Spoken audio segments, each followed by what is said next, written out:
Buenos días, ese es el abogado Javier Pérez. Estamos aquí con el primer episodio de nuestro podcast de nuestro campeón.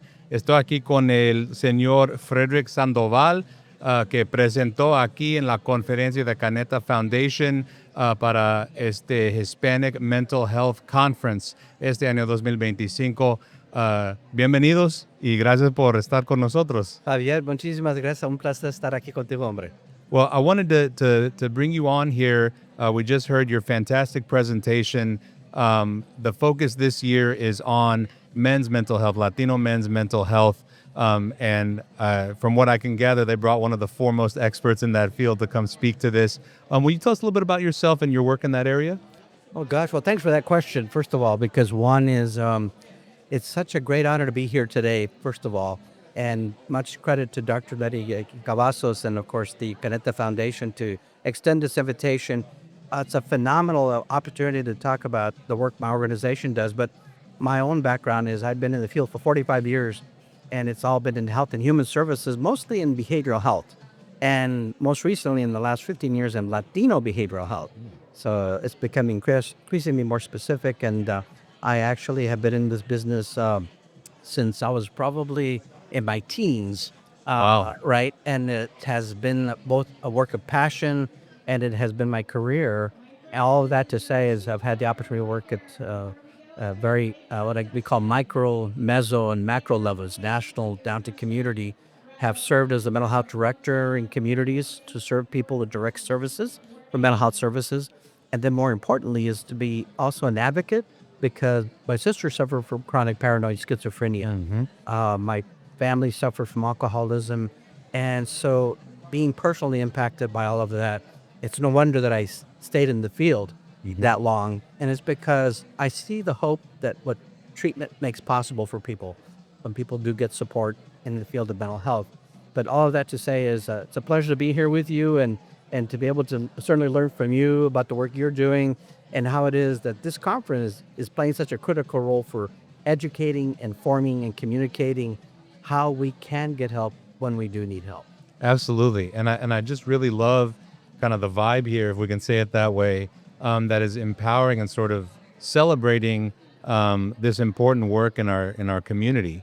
That is recognizing that we do have mental health needs. Obviously, historically, have had significant historical challenges as a community, as a people, but recognizing that that has also kind of brought out the best of our ability to be resilient and to sort of support one another. And I want to kind of dovetail that with one of the topics that you touched on during your remarks related to the cultural and historical response to many of the historical challenges as we know that we faced, and sort of what we've developed as culturally to deal with those sorts of things, to cope and to kind of grow that resilience. Can you talk a little bit about that? Oh, absolutely.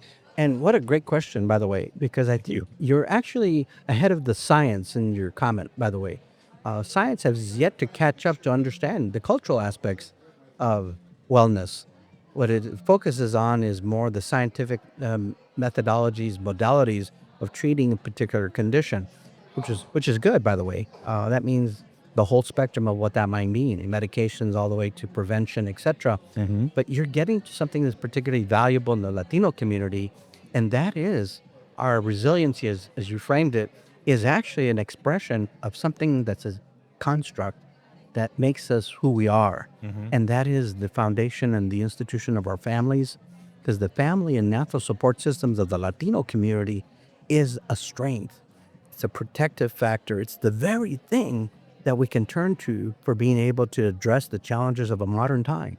Because historically, the Latino community has been subjected to incredible aspects of mental health impact that has been adverse to us because of the fact that the way that we have been treated in society, right? The impact that's had on our well-being, and it all is intended to have a negative impact on us.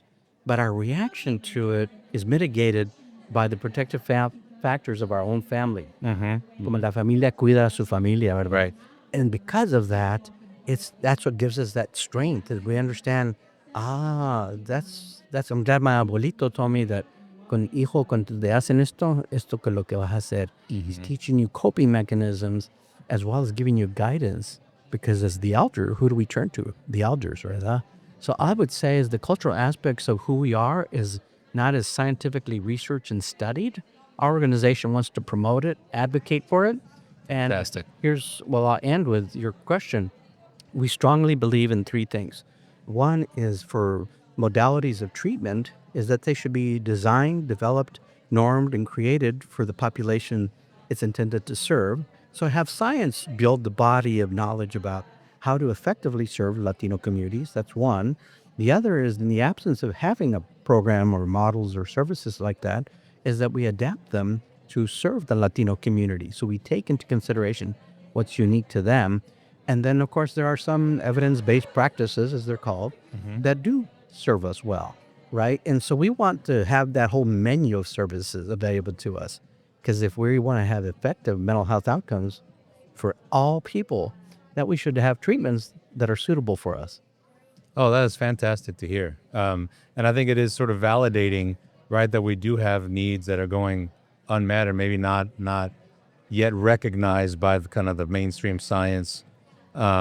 Which when has that ever stopped us as a people? But I do think it's really encouraging to hear sort of the work that your organization is doing to validate our experience and to find the things that are actually tailored to us.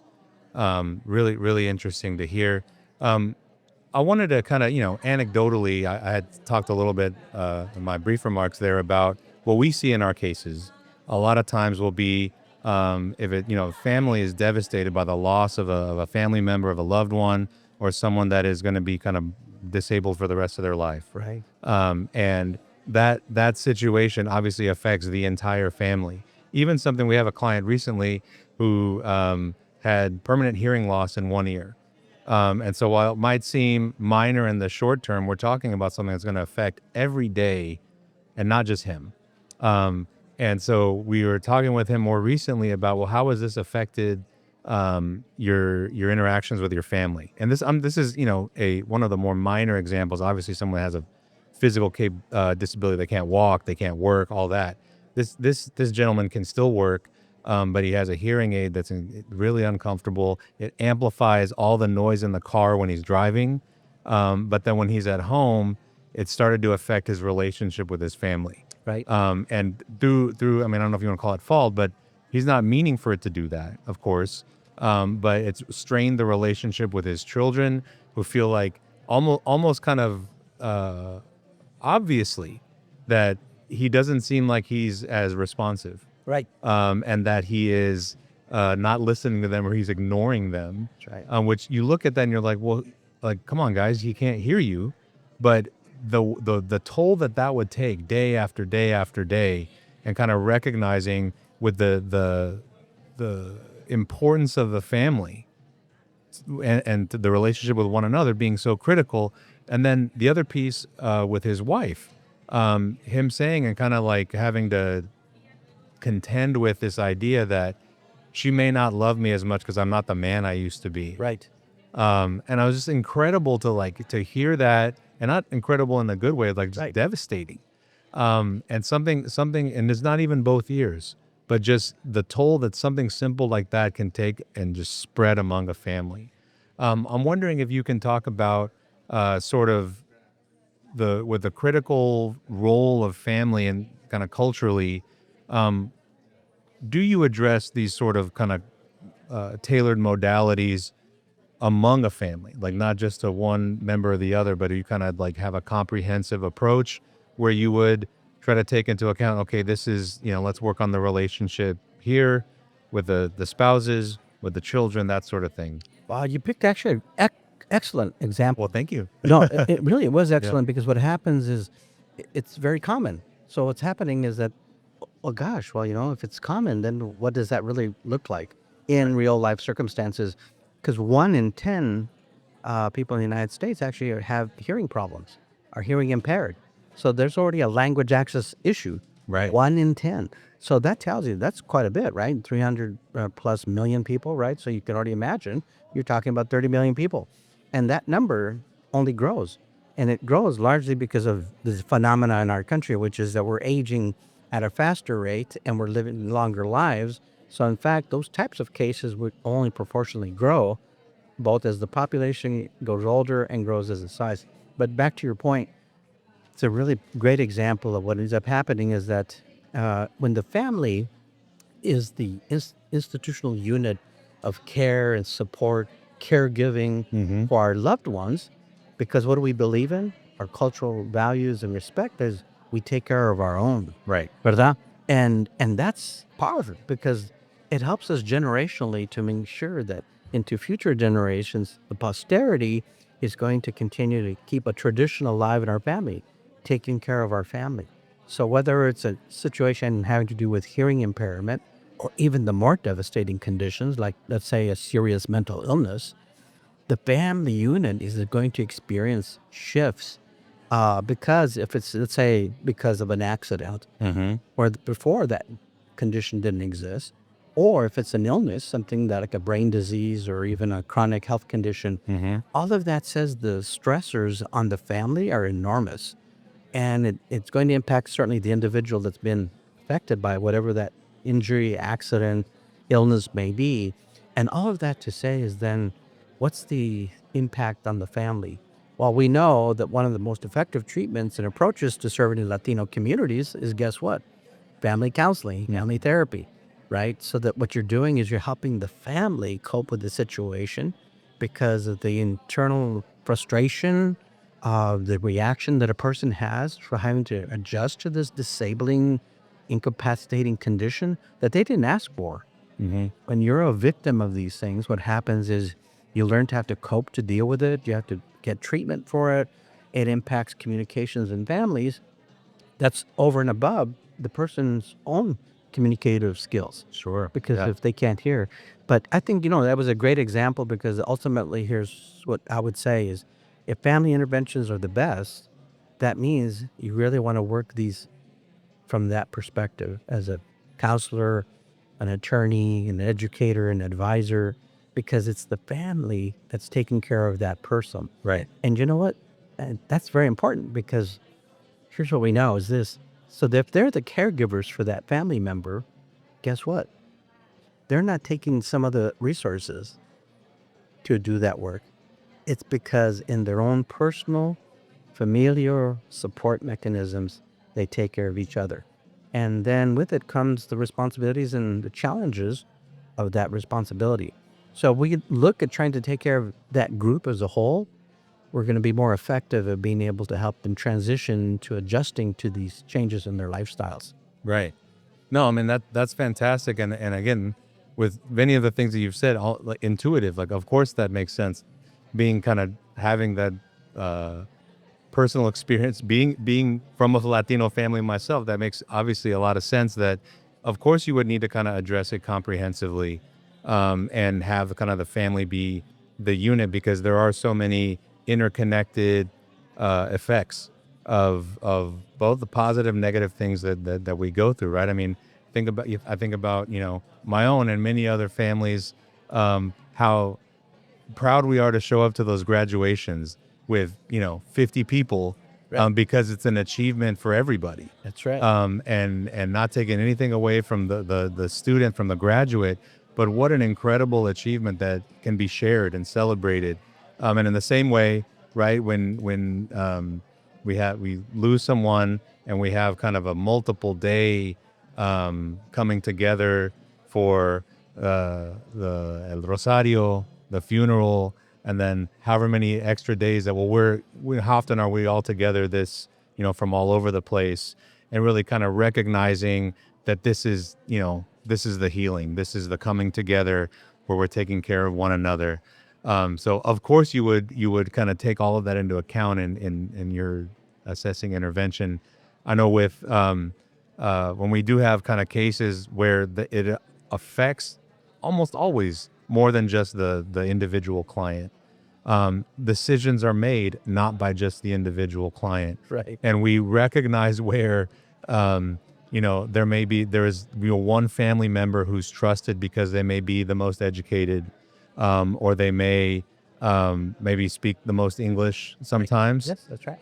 And I think that recognizing that kind of dynamic and really bringing everybody into the fold. Okay, who are the people that you trust so we can all talk about this together? So much better than trying to have it be passed along, after we meet with the client. So that makes complete sense. Um, I'm wondering, kind of when we're talking about the cultural kind of adaptations, so to speak. One of the thing in particular you mentioned was having a specific space in kind of a Latino household where it is the therapy space. I forgot the term you used in particular, but we talk about that. I really like that acknowledgement. Yeah, and this is actually very deep. This is very cultural, and then what's more important is it's been happening for eons. What happens is in the modern times, some things get discredited, or disenfranchised, or described as, oh, that's folklore. That's too it's old fashioned. It's not suitable. Well, the truth of it is, that's not how we define it. Right? Mm-hmm. And so how people label things or define things for us isn't as important as how we define it ourselves, right? The Latino phenomenon for me is very rich. It's very deep. And you know what? There's so much of what we do that actually is very effective.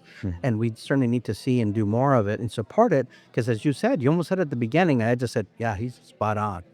It's the validation, Mm-hmm. right? When you are validated, it gives you meaning, and it acknowledges your contributions, because in the Latino community, because we're a collective, very organic mechanism and structure, that what ends up happening is that we rely on something called reciprocity.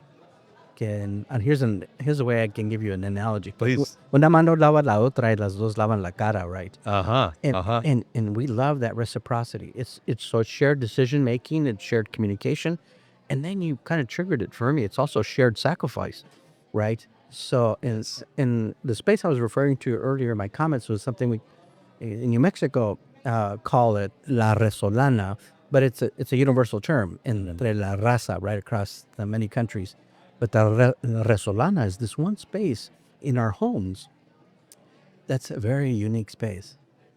And everybody's right now thinking, well, what is that space? Mm-hmm. Is it grandma's room where she has the altar?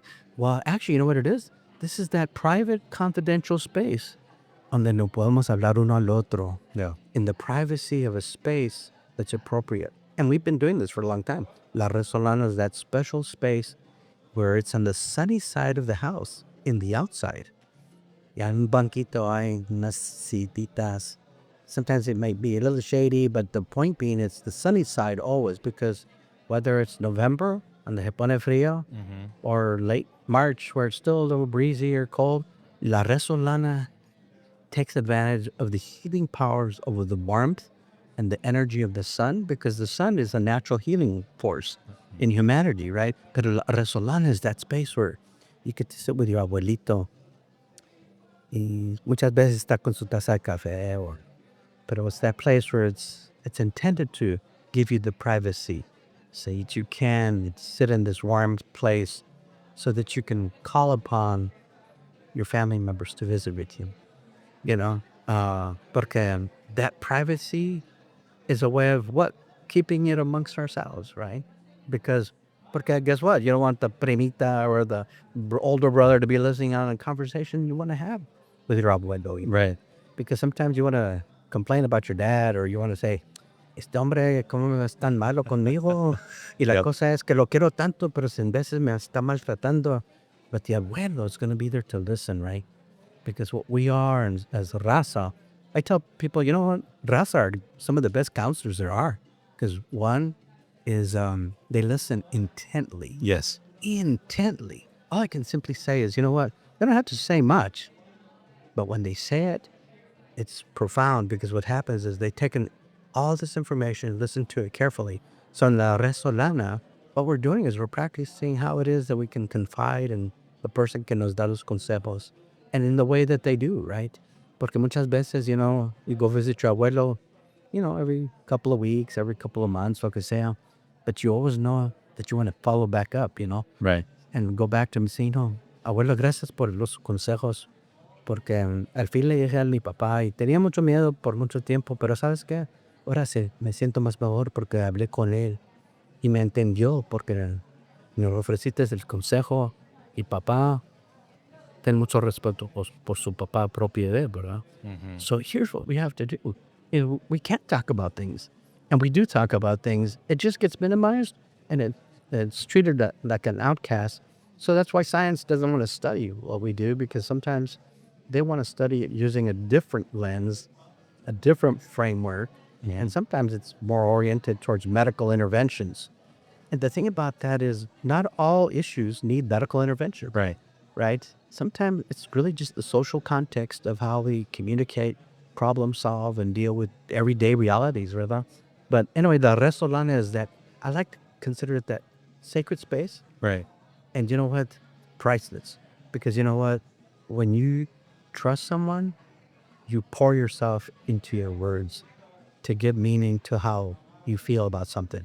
So we do express our emotions, but we just don't get credited for how we do it in the way that's unique and different, right? That's right. No, and I mean, I think, I mean, it's interesting to kind of hear the how long we've been doing that because I immediately think about where that space is in the home I grew up in, which was the front porch that me and my dad built together. And we'd be there, cafecito in the morning or una chela at night to just kind of like, how are things going, mijo? And like all of that sort of that kind of now that we've gotten all of everything else out of the way, let's just talk directly one on one. The same thing. It was my abuela's front porch. We would go, and after the raspa truck went by, we could just kind of sit and be together. And I think that is invaluable, and it also is kind of like what you were saying, but to me, it was like disarming that it was a place where we don't have to kind of carry the pretense of you have to be strong at all moments. You have to take care of your family at all moments. This is how are you doing? Um, and we always say no, bien, bien, right? Yeah, But yeah. but and then dot dot dot, you get to kind of maybe some things that Right. are challenging you at the moment, where kind of the generational insight is like gives you a perspective that you may not ever considered.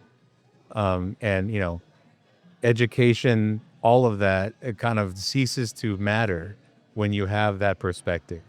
And I just have always really valued that, but that really spoke to me when you were mentioning that during your remarks, and to hear like, oh, it's not just me. That's really like a something we've developed cultural, that space and those uh, consejos, those conversations. Well, you've created that space right here. Wow. This whole process, you're recreating it in a modern context with this technology of the present time, Wow. Wow. Wow. and Yeah. and then you're sharing it, right? You're amplifying it. So you're an influencer, you're an informer, an educator. You're already facilitating that through this process right here, because what you're doing is you're validating for people. Then how can we talk about these challenging situations we're dealing with today, ahora mismo? Porque sabes co, we're feeling it, we're dealing with it. Y how can we do that so we can get validated and just say, "Y que bueno, por un tiempo pensé que me estaba volviendo loco porque Right. I was people redirect anger and hostility towards themselves when they can't problem solve something, right? Right. So what you're doing is you're helping remind us of the skill sets that we have possessed. It's been passed on to us. We've been gifted by our abuelos. That's why so many of us feel so pained by the loss of our elders, is because we cherish the moments when we had that cafecito, right? Because it was what we looked for, that reassurance, that connection. Hmm. Man, we're masterful at that. And when it gets taken away from us, we experience loss. And what we want to do is start to understand how loss works, talk about loss, porque here's a phenomenon I love to talk about. It's very applicable to your work, my Hmm. work, to society, and I call it la despedida. It's this phenomenon where what's happening is when we have a loved one, someone dear to us, someone close to us, someone who we know very well, when we know their life is coming to an end, right? They know their life's coming to an end. We know, and we're aware of it. seek them out. We go to that person. Para despedirnos, we want to say something to them as our final Wow. earthly word. Yes. We seek them out, whether it's to ask for forgiveness or to cherish or share a moment of such influence in our life. We're there because they gifted us. When we come back to them, what the elders have always said, visítame, ven a verme, habla conmigo, because these moments are not going to last forever. Right. And it's a powerful way of talking about grief and loss, because they then validate it by saying, sharing their appreciation, their gratitude, their thanks, or asking for your forgiveness for something that they Right. had done. Right. Right? Because things happen in our life, but these are phenomenons that haven't been given the credit in mainstream modalities or science and treatments and interventions. But we here's where we can help educate others to say there's so much that we do that's a protective factor. It's rich, and the more of it that we do, it helps us. It's the healing that we all are looking for in life. Right. And for people who experience losses and are grieving the loss of a loved one from whatever situation, whatever that might be, it could be an accident, an injury, self injury of some sort, whatever the case may be. How do we help the family really use the methods that they have learned to help cope with those circumstances? Because then it validates the family's emotions, right? That grief that they're feeling right now can be expressed. Right. And the despedida is an institutional practice that we have. It's been happening for eons. That's right. That's right. I mean, I think that just takes such a, where a mainstream science cannot recognize or has not recognized, I'm sure for various reasons, sort of what these cultural practices are, to have someone like you and your organization doing the work that you do to recognize and validate these practices, is so like heartening and encouraging to sort of think about. We lead these lives where we work so hard to take care of one another, and we've developed these practices to care for one another in a way that is feels intuitive, that's passed down generation to generation, that are just as legitimate, that are effective, Right. and just are not, as I think you put it earlier, right? Science hasn't caught up to something we've been doing for a long, long time. Right.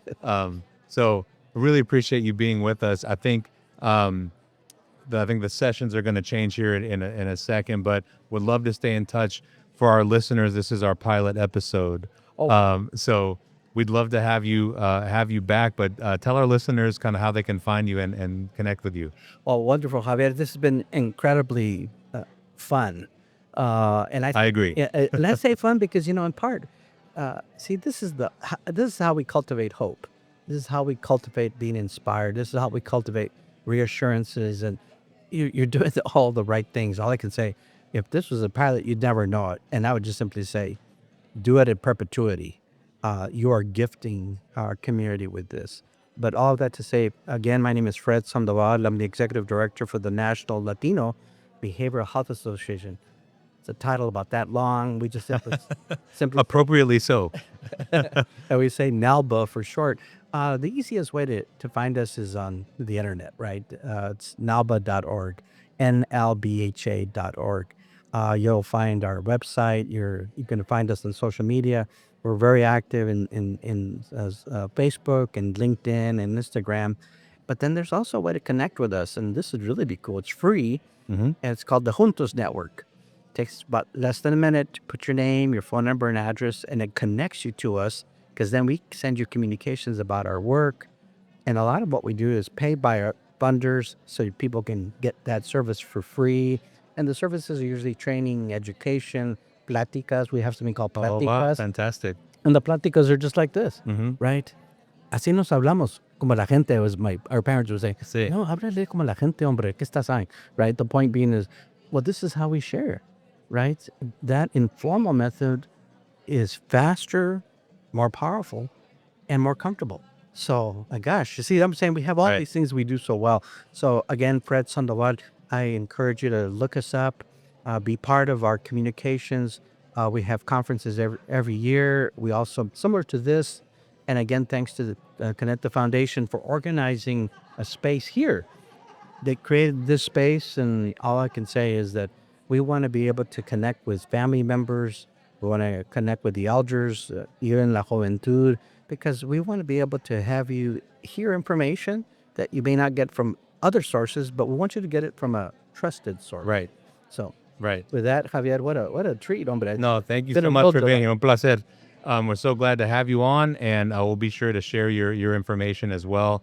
Look forward to talking to you again. We look forward to it. Muchísimas gracias, hombre. A usted, gracias.